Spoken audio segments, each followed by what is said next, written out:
अस्सलाम वालेकुम। Golden 120 vlog में आपको खुश आमदीद कहते हैं। वो तमाम गैर मुल्की जो नया वीज़ा निकालना चाहते हैं, फैमिली विजिट वीज़ा निकालना चाहते हैं, और उनके दिल में एक सवाल था सिंगल एंट्री वीज़ा का, और वो नहीं निकल रहा था, और वो इस सोच में थे कि यार सिंगल एंट्री वीज़ा निकालें, उसके बाद 3 महीने बाद क्या होगा। तो आज की इस वीडियो में फैमिली विजिट वीज़ा के मसले का हल क्या है वो मैं आपके साथ शेयर करने जा रहा हूं। वीडियो को ध्यान से आखिर तक लाजमी देख लेना। 2 मिनट की वीडियो होती है, अगर आप स्किप कर जाएंगे तो यकीनन आपको मुकम्मल मालूमात नहीं मिल सकेगी।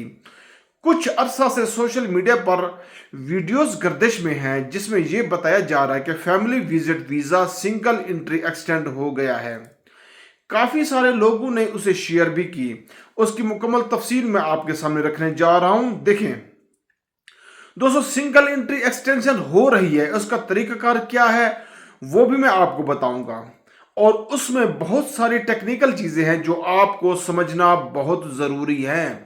जो लोग फैमिली विजिट वीज़ा निकालना चाहते हैं उनके मन में दिल में ये सवाल आ जाता है सिंगल एंट्री निकालेंगे तो क्या होगा, और कोई आपको बता दे कि यार सिंगल एंट्री वीज़ा नहीं, अब तो मल्टीपल एंट्री वीज़ा है, अब आपका वीज़ा सीधा 3 की बजाय 9 महीने तक जाएगा। तो मैं आपको बताना चाहता हूं कि वीज़ा एक्सटेंड हो गया है 6 महीने तक। 9 महीने के लिए तीसरी मरतबा इंतज़ार करना पड़ेगा, और मुझे लगता है कि वो भी तीसरी मरतबा भी हो जाएगा। और अब आपकी फैमिली, मैं इस यकीन के साथ कहता हूं कि आपकी फैमिली मजीद 3 महीने रुक सकेगी, क्योंकि जिसका वीज़ा फैमिली वीज़ा एक्सटेंड हुआ है दूसरी मरतबा, उनकी एक्सपायरी डेट भी आ गई है। इस तरह दोबारा भी एक्सटेंड हो जाएगा। आपने उसे कैसे एक्सटेंड करना है? सबसे पहले कि आपने अबशर में जाना है, उसकी फीस अदा करने के बाद आपने फी कस इंश्योरेंस करनी है। उसके बाद अबशर में जाके फैमिली मेंबर पे जाके आपने एक्सटेंड पे क्लिक करना है, आपका वीज़ा एक्सटेंड हो जाएगा।